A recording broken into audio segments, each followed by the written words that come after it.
My girlfriend said, "You're replaceable," and posted a photo with her ex. I replied simply, "Thanks for the reminder." Then sent her boss evidence of her lies. Her life changed overnight. Original post: I, 28 male, was sitting on my couch Friday night when I saw it. My girlfriend Natalie, 26, posted an Instagram story, her wrapped around her ex-boyfriend Garrett at some rooftop bar. Caption: "Some things never change." We'd been together 2 years, living together for 6 months. 10 minutes later she texts me, "At Marissa's for girls' night, don't wait up." I screenshot everything, the timestamp, the location tag, the lies. Then came the follow-up text that made everything clear. "Natalie, BTW, we need to talk when I get home. This isn't working. You're sweet, but let's be honest, you're replaceable." Garrett reached out and I realized what I've been missing. I stared at that word, replaceable. My response: "Thanks for the reminder." Then I put my phone down and made myself a sandwich. Weird thing to do? Maybe. But I needed to think. And I think better when I'm not hungry. See, here's what Natalie didn't know. For the past 8 months, she's been telling her boss elaborate lies about why she needs to work from home 3 days a week. Dead grandmother who needs care. Both grandmothers died years ago. Weekly physical therapy for a car accident. Never happened. Volunteering at a youth center every Thursday. LL. How do I know what she tells her boss? Because she practices her lies on me. Gets her stories straight. Even made fake appointment cards on her computer. "You're too honest, babe," she'd say. "In corporate, you gotta play the game." The real reason she works from home? Side business doing lash extensions. Cash only. No taxes. Books 4 to 5 clients those days. Makes an extra $400 to $600 weekly. Her apartment mate turned business partner Marissa posts all their work on Instagram. They're not even subtle about it, but that's not why I decided to act. I've known about the lies for months. Whatever. Not my circus. What changed was that word, replaceable. Because for 2 years I've been irreplaceable to her in every way that mattered. When her car needed new tires, I handled it. When she couldn't make rent at her old place, I covered it. When her dad got sick and she needed to fly home, guess who bought the tickets? But now I'm replaceable. Cool. Saturday morning, she came home around 7 a.m. Tried to sneak in, but I was already up, making coffee. "Oh, you're awake." "Yeah. Moving day tends to start early." She blinked. "Moving day?" I gestured to the boxes I'd packed, just my stuff. Gaming setup, clothes, kitchen gadgets I bought, my books. Amazing how little I actually owned here. "Wait, what? We need to talk about this." "You said I'm replaceable. I'm being replaced. Seems pretty straightforward." "That's not." "I was drunk. I didn't mean it like that. You were sober enough to lie about being at Marissa's." Her face went pale. How did you?" "Instagram. You tagged the location." "That's okay, fine. I was with Garrett." "So what?" "We're friends. Friends who never changed, apparently, according to your caption." She shifted tactics. "This is exactly why I've been unhappy. You're so boring. Garrett is spontaneous and fun and rich." "That's not. How dare you?" "Natalie, it's fine. You've made your choice. I'm making mine." I loaded my car while she followed me around, alternating between insults and pleading. My favorite was when she said I'd never find anyone better than her. Almost laughed at that one. Before leaving, I turned to her. "Oh, forgot to mention, remember all those times you practiced your work lies on me? The dead grandma? The physical therapy? The volunteering?" Her face went white. "What about them?" Just thinking it must be exhausting, keeping all those stories straight. Anyway, bye. I left her standing in the doorway. Update 1, Monday. Didn't have to wait long for the fireworks. Sunday was quiet, too quiet. Natalie tried calling 6 times. Texts ranged from "please come back so we can talk" to "you're being a child" to "fine, be that way." Monday morning, 8:47 a.m., my phone explodes. "Natalie, what'd you do?" "Marcus, what the hell did you do?" "My boss wants to see me now." "This isn't funny, answer me." I didn't respond, but I can tell you what I did. Saturday night, I created a throwaway email. Sent her boss, Mr. Dalton, a message with the subject line, "Concern about potential fraud, Natalie Reeves." The email was simple. "Mr. Dalton, I believe you should be aware that your employee Natalie Reeves has been falsifying reasons for remote work. She claims to be caring for a sick grandmother, deceased 2019, attending physical therapy, no accident on record, and volunteering at a youth center that doesn't know who she is." She's actually running an unlicensed beauty business during work hours. Evidence attached. Thought you should know. A concerned citizen. Attached screenshots. Marissa's Instagram showing Natalie doing lashes with timestamps during work hours. Her own posts bragging about building my empire while corporate pays me. Client reviews mentioning appointments during her supposed PT times. A particularly damning video where she laughs about finessing the system. By 10 a.m. the calls shifted. Marcus, please call me back. I know it was you. Please, I'm begging you. They're asking for documentation.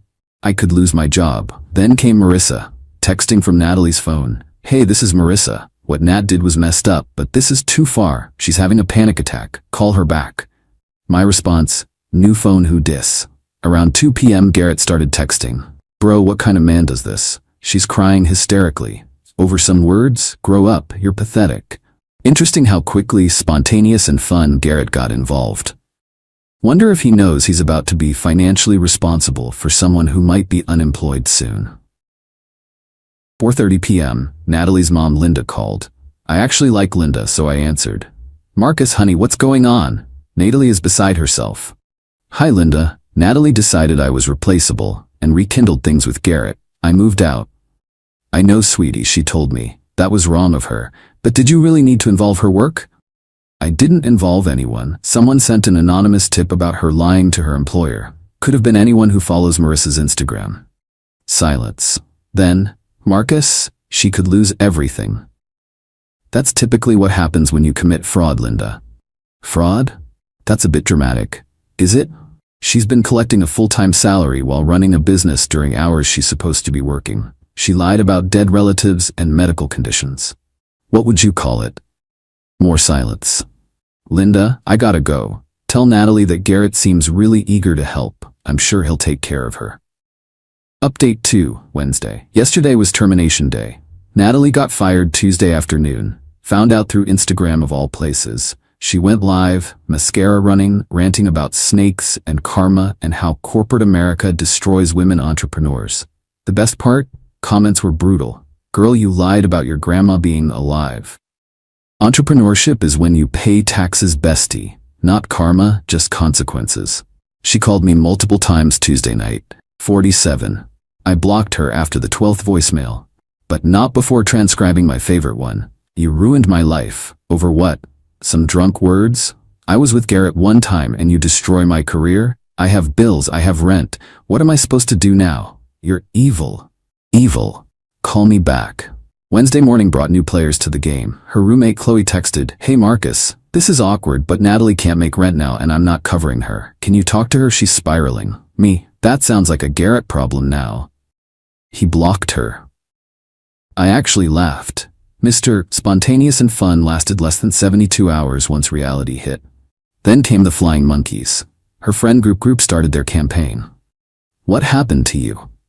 The Marcus I knew would never be this vindictive. Me, the Marcus you knew was being used. This Marcus has boundaries. Sophia, she made one mistake. You cost her her career. She made hundreds of mistakes, one for every time she lied to her employer. I just stopped enabling them. The guilt trips were creative. She's talking about moving back with her parents. Her anxiety is through the roof. She had to cancel her vacation plans. She might have to sell her car.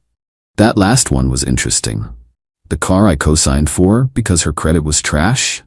Yeah, my name's on that loan too. Called the bank, explained the situation, started the paperwork to get my name off or have it repossessed. Either she refinances solo, good luck with no job, or it goes back. Wednesday evening, Linda called again. Marcus, she's moving back home. Are you happy now? I'm not anything, Linda. I'm just living my life. She admits she messed up. The thing with Garrett was a mistake. She wants to fix things. What's to fix? I'm replaceable, remember? She replaced me. Now she's facing the life she chose. You're really going to let 2 years go over one mistake? Linda, lying to me about where she was while with her ex isn't the mistake. The mistake was her thinking she could treat me like a safety net while shopping for upgrades. The lies to her employer? That's just who she is. I'm done enabling it. But you loved her. I did, but she loved what I did for her. There's a difference. Update 3 Friday. The last 48 hours have been educational. Thursday morning, Natalie showed up at my buddy Trevor's place where I'm crashing. No idea how she found me. Probably Qley. She follows Trevor's girlfriend on Instagram. She looked rough, hair in a messy bun, no makeup, wearing sweats. This is someone who wouldn't check the mail without full glam. We need to talk. No, we don't. 5 minutes, please. I drove an hour to get here. Trevor looked at me. I shrugged. 5 minutes, outside. We stood by her car, the one she might lose soon. I messed up, she started. Yep. I don't know what I was thinking.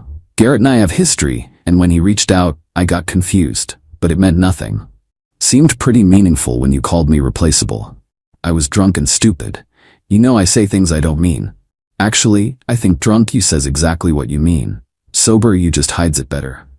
She started crying. I lost everything, my job, my apartment, my car. Your side business? Marissa's distancing herself, says I'm bad for the brand now. Almost felt bad. Almost. What do you want, Natalie? I want to fix this. Us. I'll do whatever it takes. There is no us. You ended that Friday night. Over one mistake? Stop calling it one mistake. You lied to me repeatedly. You called me replaceable. You chose your ex. That's not a mistake. That's a pattern. What about everything we built?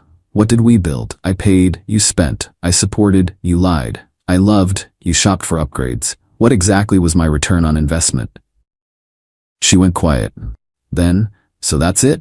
You're just going to let me crash and burn? I'm not letting you do anything. You're experiencing consequences. There's a difference. How can you be so cold? Practice. You gave me lots of practice these last 2 years. The mask slipped then. The tears stopped. Her face hardened. You know what? Screw you. You were never good enough anyway. Boring job, boring life, boring everything. I was settling. There she is. There's the real Natalie. Garrett was twice the man you are. So why'd he block you? That hit. She actually flinched. You're going to regret this, she said. When you're alone and realize no one will put up with your petty, vindictive, Natalie, you committed fraud, you cheated, you lied, you called me replaceable. I sent one email with the truth. If that destroyed your life, what does that say about the life you built? She left, peeled out dramatically. But the story doesn't end there. Last night, got a text from an unknown number. Is this Marcus? This is David Dalton, Natalie's former employer. I wanted to personally thank you for bringing the fraud to our attention. We've discovered she embezzled approximately $12,000 by filing false expense reports. We're pressing charges. Your email started an investigation that saved our company significant money. If you're willing, we'd like to offer you a consultation fee for your assistance. I almost dropped my phone. Turns out Natalie's lies went deeper than anyone knew. Those client lunches she expensed? Fake. The home office setup she got reimbursed for? Used it for her lash business. The professional development courses she claimed? Never took them. I declined the consultation fee but agreed to provide any information they needed. This morning, Natalie's Instagram is gone. Marissa's business page removed all traces of her. LinkedIn shows her as seeking new opportunities. Garrett's girlfriend, yeah, he had one the whole time, messaged me. Thanks for the heads up about that psycho. She's been blowing up my man's phone. He only met her for drinks to tell her to stop contacting him. She twisted everything. Sorry you had to deal with her crazy. Plot twist I didn't see coming. Final update, 1 week later. Last update, because honestly, there's nothing left to update. Natalie moved back with her parents. Linda sent me one last text. She's getting help. Therapy. Maybe this was the wake-up call she needed. Despite everything, thank you for finally holding her accountable. We should have done it years ago. I didn't respond, but I appreciated the message. The car got repossessed yesterday. Natalie couldn't refinance without a job, couldn't make payments without income.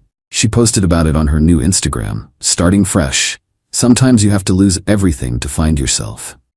The comments were turned off. Qley reached out to tell me Natalie's been applying everywhere, but the fraud investigation is public record now. Turns out employers Google people. Who knew? She's looking at retail jobs now. Says you destroyed her future. No, I revealed her present. She destroyed her own future. As for me, I'm good. Better than good. Turns out being single and not spending money on someone else's lifestyle means I can actually save. Crazy concept. Met someone at the gym yesterday. She insisted on buying her own protein shake after we worked out. When I offered to pay, she said, "Thanks, but I've got it. I like to pay my own way." We're getting coffee Tuesday. She's picking the place and explicitly said we're splitting the check. It's amazing how different life looks when you're not with someone who sees you as a wallet with legs. For everyone asking if I feel guilty, no. Natalie made choices. I just stopped protecting her from consequences. She called me replaceable. Turns out, I wasn't the replaceable one. Her entire lifestyle was. And when you build your life on lies, it doesn't take much truth to bring it all down. Thanks for reading. I'm out. Edit. For those saying I went too far, she committed actual fraud. I reported it. If telling the truth destroys someone's life, what does that say about the life they built?